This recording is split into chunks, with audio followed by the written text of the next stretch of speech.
আব্বা গো, তুমি একটা বছর তুমি কষ্ট করো, আর তোমার বিদেশ থাকবার দিতাম না।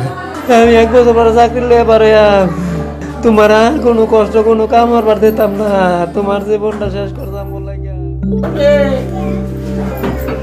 আমার বাবারে কত বড় বানাইছিলাম, কত স্বপ্ন দেখছিলাম। মা আর চিন্তা করো না, কিছুদিন পরেই শেষ হবে পড়ালেখা, বড় চাকরি পেয়ে ঘুচাবো পরিবারের অভাব, ধুমধাম করে বিয়ে দেব ছোট বোনকে।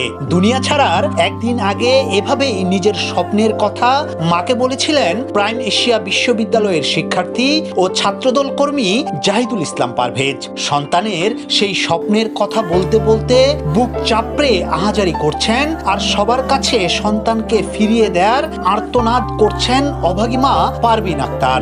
আর বারবার জ্ঞান হারাচ্ছেন তিনি।